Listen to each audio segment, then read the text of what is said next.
तो हेलो मेरे प्यारे भाइयों, आप सभी का स्वागत है हमारे इस चैनल प्रदीप इंस्टीट्यूट में। तो प्यारे भाइयों, मैं आज के इस वीडियो में क्लास 12th के रसायन विज्ञान का एक बहुत ही इंपॉर्टेंट पेपर लेकर आया हूं, जो कि बोर्ड एग्जाम 2026 के तहत बहुत ही ज़्यादा महत्वपूर्ण होने वाला है। तो प्यारे भाइयों, आप लोग इस वीडियो के एंड तक जुड़े रहिए। यदि इस चैनल पर नए हैं तो चैनल को सब्सक्राइब कर दीजिए। तो प्यारे भाइयों, मैं आप सभी को इस पेपर को सोल्यूशन के साथ बताने वाला हूँ, और आप सभी से यही रिक्वेस्ट करूँगा कि आप लोग इस चैनल को सब्सक्राइब कर दीजिए। और आप सभी को ये पेपर बहुत ही ज़्यादा महत्वपूर्ण होने वाला है, क्योंकि यह पेपर जो मैं बनाया हुआ हूँ ये आपके नए पैटर्न पर अर्थात नए पैटर्न के आधारित पर बनाया हूँ, जिससे आपके बोर्ड एग्जाम में इसी पैटर्न पर पेपर आप सभी को मिलेंगे। तो प्यारे भाइयों, फटाफट आप लोग बहुत ही जल्द से लाइक कर दीजिए। तो चलिए, पेपर की स्ट्रेटजी क्या है हम इसको आप सभी को बताना चाहते हैं। तो देखिए क्या है आप सभी को कि यहाँ पर आप सभी को पहले अनुक्रमांक पेपर में डालिए या ना डालिए कोई दिक्कत नहीं, आप लोग अनुक्रमांक भी डाल दीजिएगा और अपना नाम भी लिख दीजिएगा, कोई दिक्कत नहीं होने वाला है। और यहाँ पर देखिए आपका जो पेपर है 2026 अर्थात नए पैटर्न पर आधारित है आपका ये पेपर। और आपका ये पेपर कौन सा है? रसायन विज्ञान का। ये बहुत ही महत्वपूर्ण होने वाला है, इसलिए आप लोग वीडियो के एंड तक जुड़े रहिएगा। और आप सभी को जो केमिस्ट्री के पेपर को हल करने के लिए 3 घंटे 15 मिनट जो समय मिलते हैं आप सभी को, 3 घंटे 15 मिनट आप लोगों को 15 मिनट जो मिलता है आप सभी को, ये प्रारंभ के 15 मिनट जो मिलते हैं आप सभी को इस पेपर को पढ़ने के लिए। तो आप लोग पेपर को बहुत ही ध्यानपूर्वक से पढ़िएगा, जिससे आप सभी को पेपर समझ में आ जाए। तो चलिए आगे चलते हैं। क्या है आप सभी का देखिए, पूर्णांक जो होता है 70 नंबर, 30 नंबर आप सभी को प्रैक्टिकल से मिलता है। आप लोग प्रैक्टिकल से अवश्य ही 30 नंबर पाने की चाह रखिएगा, क्योंकि यह आपके स्कूल के हाथ में होता है। तो आप लोग अपने स्कूल से बहुत ही अच्छा रिलेट बनाकर चलिएगा। इसमें एग्जामिनर का कोई भी हेलमेल नहीं होता है, जो भी हेलमेल होता है आपके स्कूल के प्रिंसिपल से। तो इसलिए आप लोग प्रिंसिपल पर कोई भी ऐसा प्रभाव मत डालिएगा जिससे आपके नंबर काट जाए, ऐसा ना करिएगा। आप लोग 30 नंबर लेने का पूरा वादा रखिएगा। अब देखिए आपका क्या है, नोट यहाँ पर लिखा हुआ है कि जो प्रारंभ के क्या है 15 मिनट आपको परीक्षार्थी को क्या होता है, प्रश्न पढ़ने के लिए निर्धारित होता है। और इसी के बाद आप सभी का अगला क्या है, यहाँ पर है आप सभी का कह रहा है कि जो आपके यहाँ पहला निर्देश में दिया हुआ है कि सभी प्रश्न करना क्या है, अनिवार्य है। प्रत्येक प्रश्न के निर्धारित अंक उसके समक्ष दिए गए हैं। जो प्रश्न जितने नंबर का होगा वह प्रश्न उसके आगे, उस प्रश्न के आगे ही बगल में ही आप सभी को नंबर दिखेगा कि ये क्वेश्चन कितने नंबर का है। और आपका दूसरा यहाँ पर निर्देश है कि मननात्मक प्रश्नों में गणना के समस्त पद दिए गए हैं। जो आपके मननात्मक अर्थात आप अपने मर्जी के तहत लिखना चाहते हैं या फिर कुछ भी, उससे आप सभी को प्रश्न मिलेगा आंसर। और देखिए इसी के बाद आप सभी का तीसरा निर्देश है कि आप सभी का प्रश्नों के प्रासंगिक उत्तर लिखिए। प्रासंगिक का मतलब ये हुआ जो भी आपका उसका उत्तर होगा, प्रश्न जैसे जो भी प्रश्न है उसका आप सभी को उत्तर उसके हिसाब से ही लिखना है, ना कि उसमें कोई अन्य चीज़ को ऐड करना है। और इसी के बाद आपका चौथा है, जहां आवश्यक हो रासायनिक समीकरण लिखने के लिए वहां पर आप सभी को रासायनिक समीकरण लिखना होगा, जिससे एग्जामिनर का फोकस है आपके रासायनिक समीकरण पर जाए, जिससे आप सभी को अच्छा नंबर दे दे। अब देखिए इसी के बाद आप सभी का अगला आता है, अब यहीं से आप सभी का बहुविकल्पी प्रश्न स्टार्ट होता है। कौन सा प्रश्न? बहुविकल्पी प्रश्न। देखिए बहुविकल्पी प्रश्न आपका स्टार्ट होता है। पहला यहाँ पर कह रहा है कि इस प्रश्न के प्रत्येक खंड में 4 विकल्प दिए गए हैं, सही विकल्प को चुनकर अपने उत्तर पुस्तिका में लिखना है आप सभी को। तो पहला क्वेश्चन कह रहा है, कौन वाला कह रहा है कि एक क्या है, एक अंतः केंद्रित घनी एकक कोष्टिका में परमाणुओं की संख्या होती है। तो इसमें परमाणुओं की संख्या जो होती है कितनी होती है, ये आपका एमसीक्यू पूछा जा रहा है। तो पहला ऑप्शन है आप सभी का क का ऑप्शन है 1, और दूसरा का था ख का ऑप्शन है 2, ग था तीसरा का ऑप्शन है 4, और चौथा का ऑप्शन क्या है 6। तो ये आपका ऑप्शन है। तो इसमें जो भी आपका राइट है ये आपका दूसरा वाला क्या है, राइट है। कितनी होती है परमाणु की संख्या? 2 होती है। इतना क्लियर प्यारे भाइयों। इसी के बाद आगे चलते हैं, ख नंबर आता है। ख नंबर में क्या कह रहा है क्वेश्चन कह रहा है कि 3 ग्राम एसिटिक अम्ल 80 ग्राम बेंजीन में विलयन है, तो विलयन की मोललता क्या होगी? ये आपका न्यूमेरिकल है। तो देखिए आपका क्या है, एसिटिक अम्ल। एसिटिक अम्ल का फार्मूला क्या होता है? CH3COOH, ये इसका फार्मूला होता है। तो यहाँ पर देखिए आपका इसमें मोललता ज्ञात करनी है। तो पहला ऑप्शन है आप सभी का 0.0625 मोल प्रति केजी, और क्या है आपका दूसरा ऑप्शन है 0.0625 गुणे क्या है, इसका मात्रा क्या होता है, मोल प्रति केजी। और इसी के बाद आपका तीसरा ऑप्शन है 0.625 मोल प्रति केजी। आपका चौथा ऑप्शन है 6.25 मोल प्रति केजी। यह आपका ऑप्शन है। तो इसमें से कौन सा ऑप्शन आपका राइट है? तो जो इसमें से आपका सही ऑप्शन है तीसरा। आप लोग इस न्यूमेरिकल बेस्ड पर है, आप लोग इस न्यूमेरिकल इसको सॉल्व करेंगे तो आपका ये तीसरा जो आपका ऑप्शन यहाँ पर चूज मैं किया हूँ यही आपका आंसर निकल कर आएगा। अब इसी के बाद आप सभी का अगला क्वेश्चन आता है ग नंबर। ग नंबर कह रहा है कि प्रथम कोटि की एक अभिक्रिया के लिए वेग स्थिरांक कितना है? 2 × 10⁻³ सेकेंड इनवर्स है। इस अभिक्रिया की अर्ध आयु क्या होगी? इसकी अर्ध आयु पूछा है। तो जो इसका आपका सही इसका राइट आंसर जो होगा, इसका राइट आंसर दूसरा होगा। क्या होगा? दूसरा क्या है? 3.465 × 10⁻²। ये इसका ऑप्शन क्या है? राइट है। अब इसी के बाद आगे चलते हैं, घ नंबर आता है। घ नंबर में है प्यारे भाइयों, घ नंबर कह रहा है आपका डीएनए में, किसमें? डीएनए में क्षारक उपस्थित नहीं होता है। डीएनए में कौन सा क्षारक उपस्थित नहीं होता है? पहला ऑप्शन है एडेनिन, फिर दूसरा ऑप्शन है ग्वानिन, तीसरा है आपका साइटोसिन, चौथा क्या है? यूरोसिल। तो इसमें से कौन सा ऑप्शन आपका राइट है? तो देखिए इसमें से जो आपका चौथा ऑप्शन है आपका राइट है। चौथा ऑप्शन क्या है आपका? राइट है। तो इसी के बाद आप सभी का अगला क्वेश्चन आता है अंगा नंबर। अंगा नंबर कह रहा है कि इसका आईपीएससी नाम आप सभी को बताना है। इसका आईपीएससी नाम आप सभी को बताना है। क्या है? CH3CH, फिर CH और यहाँ पर देखिए 1 2 3 पर आप लोग देखेंगे तो यहाँ पर CH3 क्या जुड़ा हुआ है? CH3 और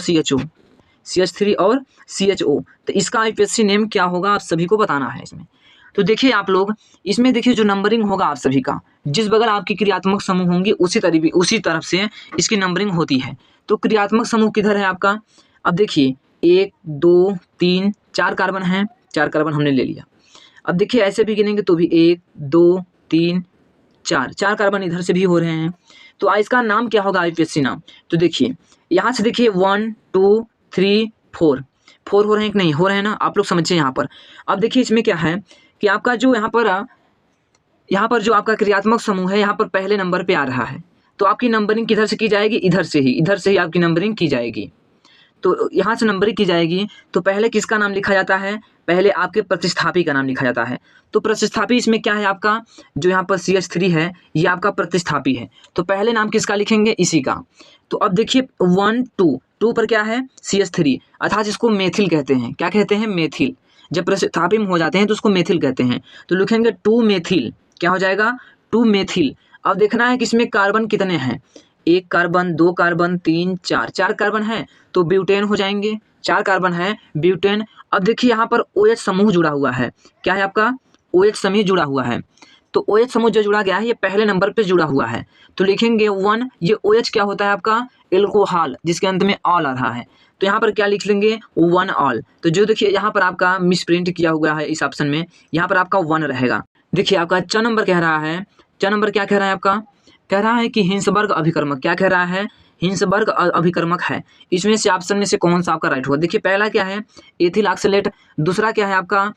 ट्राईमेथिल एमीन, और तीसरा क्या है आपका? बेंजीन सल्फोनिल क्लोराइड, और चौथा क्या है? बेंजील क्लोराइड।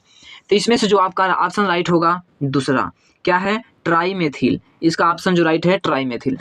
अब देखिए इसी के बाद आगे चलते हैं। आगे अब देखिए आपके सारे MCQ समाप्त होते हैं। इसी के बाद देखिए आपके 1 नंबर वाले क्वेश्चन आ गए।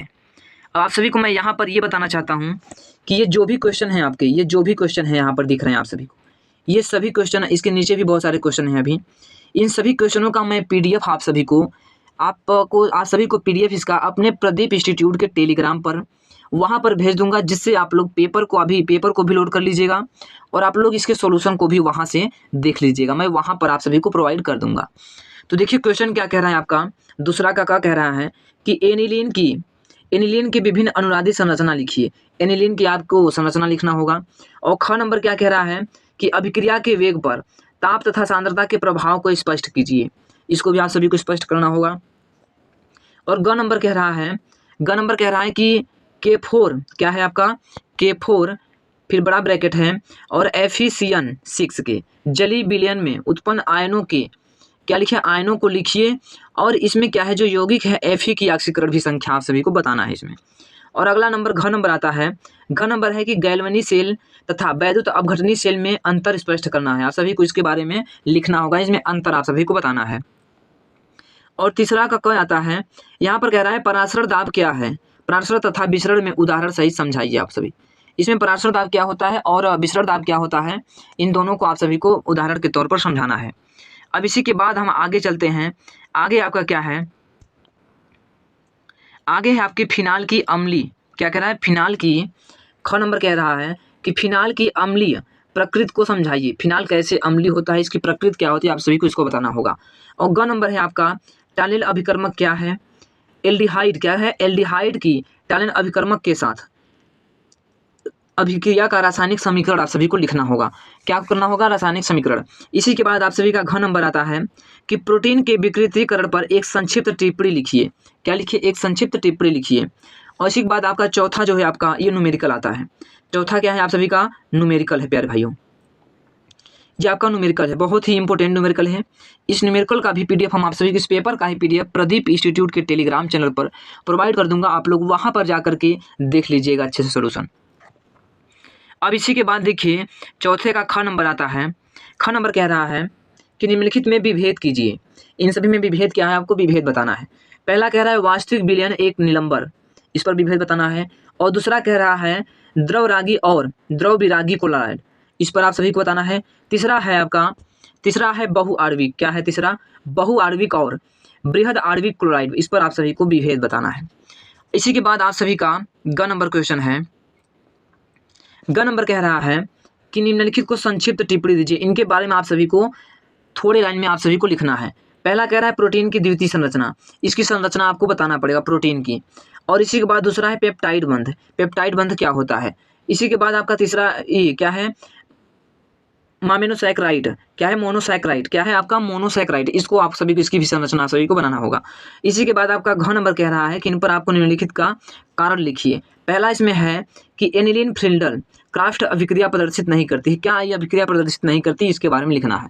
और दूसरा है आपका कि एथिल एमीन जल में विलेय है जबकि एनिलीन नहीं, क्यों, क्या कारण है कि एथिल एमीन जो होता है जल में विलेय होता है जबकि आपका एनिलीन विलेय नहीं होता है जल में, ये क्या कारण है, आपको कारण बताना है यहाँ पर। अब देखिए इसी के बाद आप सभी का 5वां नंबर क्वेश्चन आता है। 5वां नंबर में क्या कह रहा है कि ये आपका देखिए पहले चैप्टर से क्या है आपका, ये न्यूमेरिकल है, पहले चैप्टर से आपका ये न्यूमेरिकल है, बहुत ही इंपॉर्टेंट न्यूमेरिकल है। आप सभी को इसको भी बहुत ही शानदार तरीके से समझना होगा। और ख नंबर क्या कह रहा है, ख नंबर कह रहा है कि प्रथम कोटि की अभिक्रिया का समीकरण लिखिए, आपको समीकरण लिखना है। और कह रहा है कि एक प्रथम कोटि की अभिक्रिया की अर्धायु कितना है, क्या है 693 सेकेंड है। तो इसके वेग स्थिरांक की गणना कीजिए। 693 सेकेंड है तो इसके वेग स्थिरांक अर्थात के का मान निकालना होगा। के बराबर क्या होता है 0.693 अपान में टी हाफ अर्थात अर्ध आयु, यही होता है इसका फार्मूला। तो यहाँ पर टी क्या है, टी हाफ का वैल्यू दिया है, टी फिर होता है क्या होता है यहाँ पर समझिए, यहाँ पर टी हो गया और बट्टे में क्या होता है 1/2 ऐसे होता है। इसके बराबर यहाँ पर देखिए दिया है 693 सेकेंड, ये आपका मान दिया है, आपको के का मान निकालना होगा, बहुत ही आसान है, आप लोग निकाल लेंगे। अब देखिए इसी के बाद ग नंबर क्वेश्चन आता है। ग नंबर में केवल सूत्र आप सभी से पूछा है। ग नंबर क्या है, निम्नलिखित सूत्र, निम्नलिखित के क्या लिखिए सूत्र लिखना है आप सभी को। आप लोगों को मैं ये बताना चाहता हूँ कि आप लोग केवल इन पेपर को तैयार करना, कुछ पढ़ने की जरूरत नहीं है आप सभी को। केवल मैं जो पेपर करा रहा हूँ केवल इस पेपर के माध्यम से आप लोग अच्छा स्कोर करोगे। केमिस्ट्री में 70/70 का हल करके आओगे, मैं आप सभी को दावे के साथ कहता हूँ। केवल आप सभी को इस पेपर को सॉल्व करना होगा। मैं जो भी पेपर दे रहा हूँ केवल इस पेपर को आप सभी को सॉल्व करना होगा और मैं इसका पीडीएफ तो आप सभी को दे दूंगा टेलीग्राम चैनल पर, आप लोग वहाँ से इसको बहुत ही अच्छे तरीके से समझिएगा। अब देखिए पहला इसमें कह रहा है सफ़ेद कशिश क्या होता है, सफ़ेद कशिश, इसका आप सभी को फॉर्मूला लिखना है। दूसरा है नीला थोथा क्या होता है, इसका केवल सूत्र लिखना है आप सभी को। और हरा कशिश क्या होता है, और चौथा क्या है मोहर लवर, इस पर आप सभी को क्या लिखना है, इसका सूत्र केवल। अब इसी के बाद आप सभी का अगला आता है घ नंबर आईपीएससी नियमों का पालन करते हुए निम्न के सूत्र लिखिए। ये देखिए आपका हिंदी में दिया हुआ है, इसको आप सभी को जो आप पिछले वाले क्वेश्चन में ऑक्सीकरण संख्या जहाँ पर निकालना था उस पैटर्न पर इसको आप सभी को सॉल्व करना होगा। पहला है hexa amine cobalt, second sulphate है, यहाँ पर 2 सेकेंड है, क्या है 2 सल्फेट। और दूसरा क्या है पोटेशियम हेक्सा आयरन, क्या है हेक्सा आयरन 3 है। और इसी के बाद आपका तीसरा है डाई एमीन डाइक्लोराइड और क्या है डाइक्लोराइड प्लेटिनम, इस पर आप सभी करना है। चौथा है सोडियम पेंटासाइनो नाइट्रोसिल फेरेट, इस पर आप सभी को करना होगा। इसी के बाद आप सभी का अगला आता है छठवां, 6वां में कह रहा है आप सभी का कि क्या होता है जब केवल रासायनिक समीकरण आप सभी को लिखना होगा। ये सारे जो हैं आप सभी के यहाँ पर जो ये सब दिए हुए हैं आप सभी को, इन पर क्या होता है जब यहाँ पर लिखा हुआ रहेगा कि ये आपको मिलाना है, इसको मिलाकर क्या बनेगा उसका रासायनिक समीकरण देना पड़ेगा। इसको ये भी बहुत ही आसान है, इसको भी आप लोग समझिएगा। इसी के बाद आप सभी का यहाँ पर देखिए 8वां में भी दिया होता है, तो अथवा या करिए या उसको करिए, कोई दिक्कत नहीं होगा। इसी के बाद आपका ख नंबर आता है। ख नंबर में क्या है, आप सभी को IUPAC नाम लिखना है। क्या लिखना है इसमें, करना है IUPAC नामकरण करना है इसमें। तो IUPAC नामकरण बहुत ही आसान तरीके से आप लोग पढ़े होंगे, या आप लोगों को कहीं पर डाउट होगा तो आप लोग कमेंट करिएगा। मैं आप सभी को IUPAC नामकरण जो है बहुत ही जानदार तरीके से बता दूंगा, जिससे आप लोग भूलोगे नहीं। मैं इसको बहुत ही ट्रिक के माध्यम अर्थात आपके घर के रिलेटेड से बताऊँगा, जैसे आप लोग समझ पाएंगे। तो आप लोग कमेंट करिएगा, मैं आप सभी को बहुत ही बेहतरीन तरीके से बताऊँगा, इस पर कोई भी प्रॉब्लम नहीं होगा। इसी के बाद आगे चलते हैं। आगे है आप सभी का 7वां नंबर। 7वां नंबर क्या है आपका, ये क्या है आपका बहुत ही इंपॉर्टेंट क्वेश्चन है। ये सब क्या है आपके बहुत ही इंपॉर्टेंट। इन सभी क्वेश्चनों का मैं आप सभी को PDF प्रदीप इंस्टीट्यूट के टेलीग्राम चैनल पर दे दूंगा। आप लोग वहां से जाकर के देख लीजिएगा इसका सोल्यूशन, और लिखने का पैटर्न क्या होता है केमिस्ट्री के पेपर में, उसको भी मैं वहां पर दूंगा। इसलिए आप लोग टेलीग्राम चैनल को सब्सक्राइब करके रखिएगा, और प्रदीप इंस्टीट्यूट के चैनल को भी आप लोग सब्सक्राइब कर दीजिएगा। तो प्यारे भाइयों, यदि आप लोग को ये वीडियो अच्छी लगी है तो वीडियो को लाइक कर दीजिए। धन्यवाद प्यारे बच्चों, मिलते हैं एक अगली वीडियो में एक नए पेपर के साथ।